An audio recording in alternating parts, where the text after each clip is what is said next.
Yan, what's up? Good morning. So, kwentuhan lang muna tayo habang pauwi ng bahay. Wala mo ng gala ngayon.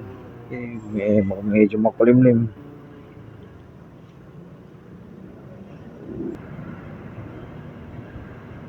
So, ang pag-usapan pala natin ngayon is about sa sa batas na pinatupad dito sa Pangasinan, na dapat kang magsuot ng reflectorized vest mula 6 p.m. ng gabi hanggang 6 a.m. ng umaga. So sa mga babiyahe dito sa Pangasinan or dadaan dito sa probinsya ng Pangasinan, kailangan po kayo magsuot ng reflectorized vest pagsapit ng alas 6 ng gabi hanggang alas 6 ng umaga. Yun po yung ginawang ordinansa dito sa probinsya ng Pangasinan para daw pumalis yung incidents na nangyayari dito sa Pangasinan. Involved yung mga motorcycles, pati na rin yung mga tricycle.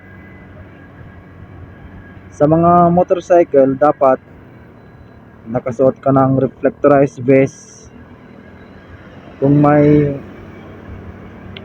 angkas ka naman or back ride, dapat nakasuot din siya ng reflectorized vest. At kung may top box ka naman, dapat lagyan mo din ito ng reflectorized para iwas huli. Katulad tong tricycle, ganyan yung ginawa nila sa tricycle. Dapat harap at likod meron kang reflectorized. Siguro next week na lang tayo gagala pag day off ulit. Punta tayo ng next week sa Bugal yun. Pasyal tayo sa Mount Zion para makita nyo rin yung mga dapat pasyalan at puntahan dito sa Bugal yun. Dalawa yung papasyalan natin doon, yung sa Pilgrim, sa dam, yung maliit na dam sa Bugal yun. So balik tayo sa topic. Sa reflectorized vest naman, pag nahuli ka ng first offense, hindi ko lang sure kung pinapatupad pa nila ngayon yung first offense. So sa first offense, hindi ka muna nila pagmumultahin, pagbibigyan ka pa, pagsasabihin ka kanila na magsuot ng reflectorized. Kasi pag nahuli ka nila sa susunod, second offense is magbumulta ka na ng 1,000 ata, kung hindi ako nagkakamali. Sa third offense, magbumulta ka na ng 2,000. So sa fourth offense naman, magbumulta ka ng 3,000 at makukulong ka ng 1 year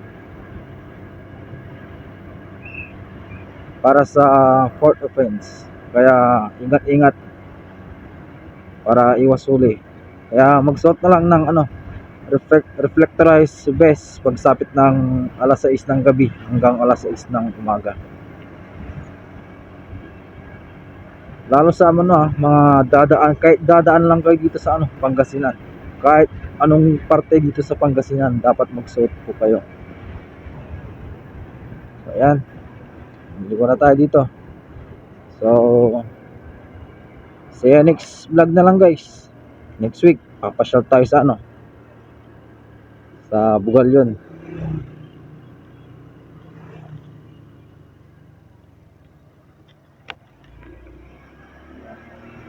So, ride safe always. Bye-bye!